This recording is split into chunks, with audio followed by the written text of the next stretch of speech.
Welcome to our YouTube channel Learn with Azad. Dream big and believe in yourself. आज के इस video में हम क्लास 6 के सबक motion and measurement of distances, हरकत और फासलों की पैमाइश से मुताल्लुक चंद मल्टीपल चॉइस क्वेश्चन देखेंगे। पहला सवाल, 19वीं सदी की इब्तिदा तक लोग हमलो नक्ल के लिए इस पर इन्हिसार करते थे। ऑप्शन हैं ये जानवर, बी कश्ती, सी जहाज और डी ये तमाम। तो इसका आंसर जो है डी है, ये तमाम, यानी लोग जानवर, कश्ती, जहाज इन तीनों पर भी इन्हिसार करते थे ट्रांसपोर्ट के लिए। अगला सवाल, कदीम मिस्रियों ने तूल की इकाई के तौर पर यानी लेंथ की इकाई के तौर पर इसका इस्तेमाल किया। ऑप्शन है ये मुट्ठी, बी अंगुल, सी क्यूबिट और डी फुट। तो इसका जवाब जो है सी क्यूबिट है। कदीम मिस्रियों ने क्यूबिट को जो है तूल की इकाई के तौर पर इस्तेमाल किया। अगला सवाल, 1790 में फ्रांस वालों ने इस मेयारी इकाई को कायम किया। सीजीएस निज़ाम, एमकेएस निज़ाम, एसआई निज़ाम या फिर एफपीएस निज़ाम। तो इसका जवाब जो है वो ऑप्शन बी है, यानी एमकेएस निज़ाम। फ्रांसीसियों ने 1719 में सबसे पहले एक मेयारी इकाइयों के निज़ाम को कायम किया, जिसे हम जो है मेट्रिक सिस्टम भी कहते हैं। अगला सवाल, आजकल पूरी दुनिया में पैमाइश की मेयारी इकाई के तौर पर इसका इस्तेमाल किया जा रहा है। वही ऑप्शन हैं सीजीएस निज़ाम, एमकेएस निज़ाम, एसआई निज़ाम और एफपीएस निज़ाम। तो इसका सही जवाब जो है ऑप्शन सी है, यानी SI Nizam. System of international units जिसको कहा जाता है, या इंटरनेशनल सिस्टम ऑफ यूनिट्स भी कह सकते हैं, इसको जो है पूरी दुनिया में इस्तेमाल किया जा रहा है। अगला सवाल, एसआई निज़ाम में तूल यानी लेंथ की मेयारी इकाई है सेंटीमीटर, मिलीमीटर, किलोमीटर और मीटर। तो इसका सही जवाब जो है वो ऑप्शन डी मीटर है। अगला सवाल, 5 किलोमीटर मसावी होता है 1000 मीटर, 5000 मीटर, 5000 सेंटीमीटर, 500 मीटर। आमतौर पर जो है 1000 मीटर इक्वल टू 1 किलोमीटर होता है। तो इस लिहाज से 5 किलोमीटर इक्वल टू 5 इंटू 1000, तो जवाब हुआ 5000 मीटर।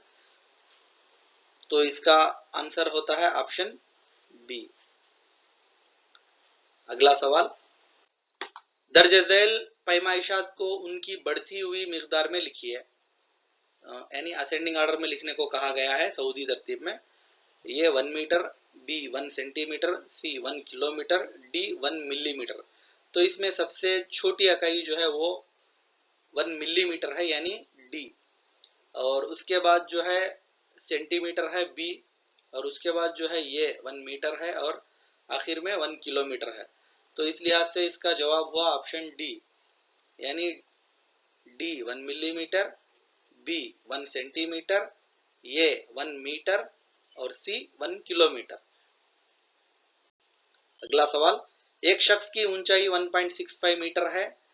इसको सेंटीमीटर और मिलीमीटर में लिखने पर, तो फर्द की ऊंचाई जो है 1.65 मीटर है, इसको सेंटीमीटर और मिलीमीटर में तब्दील करने को कहा गया है। तो सेंटीमीटर से यानी 1 मीटर इक्वल टू 100 सेंटीमीटर, और अगर हम मिलीमीटर की बात करते हैं तो 1 मीटर इक्वल टू 1000 मिलीमीटर।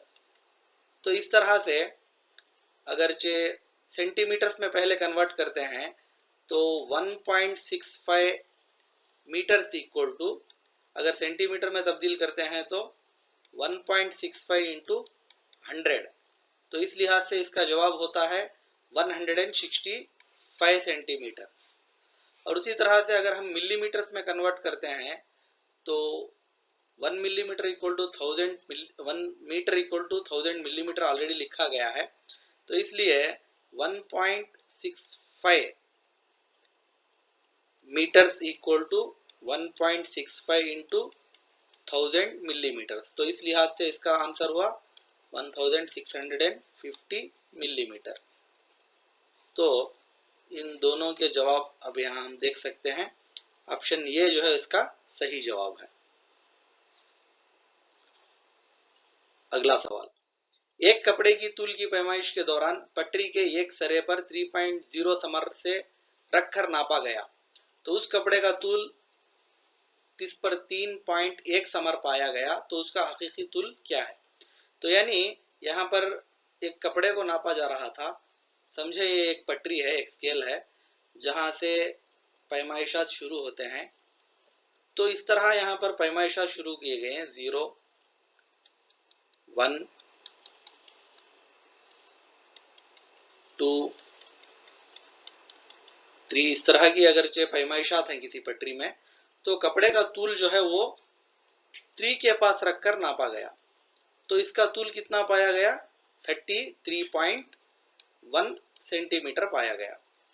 तो अब जो है जब हम किसी शय की तूल को अगर नापते हैं तो उसकी तूल जो है 0 से नापना चाहिए, लेकिन यहाँ पर 3 से नापा गया है तो 33.1 पाया गया। तो अब हमें इसमें से वो 3 को जो है निकाल देना चाहिए, -3, तो इसका जवाब होता है 30.1। तो इस लिहाज से आंसर हुआ ऑप्शन ये। अगला सवाल, जोड़ लगाएं। ठुड्डी से हाथ के आखिर तक का तूल को क्या कहा जाता है, कोहनी से हाथ के आखिर तक के तूल को क्या कहा जाता है। हिंदुस्तानियों ने छोटे पैमाइश के लिए किसका इस्तेमाल किया, पांव के निचले हिस्से को बतौर तूल इस तरह से नापा जाता है। तो यहाँ अगर ऑप्शन हम देखते हैं तो ठुड्डी से हाथ के आखिर तक का जो तूल है उसे हम यार्ड कहते हैं, यानी ये स्ट्राइट है। कोहनी से हाथ के आखिर तक का तूल जो है उसको हम क्यूबिट कहते हैं। और हिंदुस्तानियों ने छोटे पैमाइशों के लिए अंगुल या मुट्ठी का इस्तेमाल किया और पांव के निचले हिस्से का जो है वो फुट है। तो इस तरह से इसका आंसर हुआ 1A, 2D, 3B और 4C। तो आंसर हुआ ऑप्शन ए। अगला सवाल, दर्ज झेल में से ये खती हरकत रेक्टिलिनियर मोशन नहीं है। परेड के दौरान जवानों का मार्च पास्ट, आधा दाना गिरने वाला पत्थर, 100 मीटर के ट्रैक पर दौड़ने वाला खिलाड़ी, मुस्तकीम रास्ते पर सफर करने वाली साइकिल के पेडल की हरकत।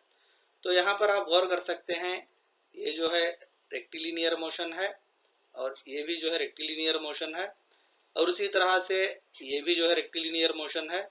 अब तो आखिर में बचा हुआ ये रेक्टिलिनियर मोशन नहीं है। नेक्स्ट क्वेश्चन, एक सीधी सड़क पर हरकत करने वाली साइकिल में पाए जाने वाले मुख्तलिफ हरकत से मुताल्लिक गलत बयान को शनाख्त कीजिए। ऑप्शन हैं ये, साइकिल के हैंडल की हरकत रेक्टिलिनियर मोशन, साइकिल के पेडल की हरकत सर्कुलर मोशन, साइकिल के पहिए यानी व्हील की हरकत rectilinear and circular motion, cycle के पहिए की हरकत rectilinear, circular and random motion. तो इसमें जो है गलत जवाब वो ऑप्शन डी है, यानी उसमें ये दोनों किस्म की हरकतें पाई जाती हैं, लेकिन तीसरी हरकत जो रैंडम मोशन है वो नहीं होता है। अगला सवाल, मुकर्ररा वक्त में दोहराई जाने वाली हरकत क्या कहलाती है। अगर कोई हरकत रेगुलर इंटरवल्स में दोहराई जाती है तो ऐसी हरकत को क्या कहते हैं। Translatory motion, circular motion, random motion, periodic motion. तो इसका आंसर है पीरियडिक मोशन, जिसे हम दोहरी हरकत भी कहते हैं, वो इसका जवाब। अगला सवाल, दर्ज झेल में दोहरी हरकत पीरियडिकल मूवमेंट या मोशन को शनाख्त कीजिए। ढलवान से लुढ़कता हुआ गेंद, बाग में फूलों पर मंडला रही तितली, रखास की हरकत, फुटबॉल के खिलाड़ी की हरकत। तो इसमें पीरियडिकल मोशन जो है वो पेंडुलम की हरकत है, रखास की हरकत। अगला सवाल, दर्ज झेल में से ये दोहरी हरकत नहीं है। पेंडुलम की हरकत, झूला झूलने वाले बच्चे की हरकत, गिटार के तार की हरकत, मशीन के सुई की हरकत, तबले के पर्दे की हरकत।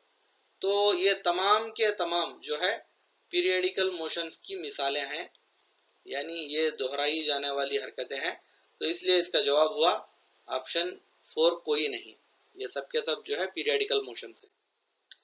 दायरवी हरकत में शय के मरकज के नुक्ते से उसके हिस्सों का फासला हमेशा होता है। गैर यकसा तब्दील होता रहता है, मुख्तलिफ होता है, मसावी होता है। तो सर्कुलर मोशन में उसके शय के नुक्तों से उसका मरकजी हिस्सा जो है हमेशा मसावी फासले पर होता है। अगला सवाल, सूरज के अतराफ गर्दिश करते हुए जमीन में इस किस्म की हरकत नहीं होती, दायरवी, खती, दौरी और गर्दिशी। तो circular motion, rectilinear motion, periodical motion and rotatory motion. तो इसमें जो है खती हरकत यानी रेक्टिलिनियर मोशन जमीन की गर्दिश में हम देख नहीं सकते। अगला सवाल, घूमने वाला लट्टू स्पिनिंग टॉप में यह हरकत पाई जाती है, दायरवी हरकत सर्कुलरी मोशन, दौरी हरकत पीरियडिकल मोशन, गर्दिशी हरकत रोटेटरी मोशन, ये तमाम। तो इस तरह इसमें जो है ये तमाम किस्म की हरकतों को हम देख सकते हैं। अगला सवाल, गलत जोड़ की शनाख्त कीजिए। सीधी सड़क पर चलती हुई बैलगाड़ी में मुस्तकीमी हरकत या ट्रांसलेटरी या फिर रेक्टिलिनियर मोशन होता है। दौड़ते हुए एथलीट के हाथों में हम दौरी हरकत या सर्कुलेटरी मोशन को देखते हैं, पीरियडिकल मोशन को देखते हैं। झूले की हरकत में हम दायरवी हरकत को देखते हैं। सूरज की अगर जमीन की हरकत में गर्दिशी हरकत को देखते हैं। तो इसके अंदर जो है गलत जोड़ को पहचानना है हमें, वो है ऑप्शन सी। झूले के अंदर जो है दायरवी हरकत नहीं होती बल्कि पीरियडिकल मोशन दौरी हरकत पाई जाती है। अगला सवाल, झूले की हरकत खती हरकत की मिसाल है और बी जो है 1 मीटर इक्वल टू 1000 सेंटीमीटर है। तो इसमें जो है हमें गलत जवाब को शनाख्त करना चाहिए। ये सही, बी गलत, ये गलत, बी सही, ये और बी दोनों सही, ये और बी दोनों गलत। तो यहाँ पर झूले की हरकत जो है वो खती हरकत नहीं होती, जैसा कि इसके पहले ही सवाल में मैंने बताया था। झूले की हरकत जो है वो पीरियडिकल मोशन होती है, जबकि 1 मीटर इक्वल टू 1000 सेंटीमीटर ये भी जो है गलत है। 1 मीटर इक्वल टू 100 सेंटीमीटर होता है। तो इस तरह से ये और बी दोनों गलत हैं। तो इसका आंसर हुआ ऑप्शन डी।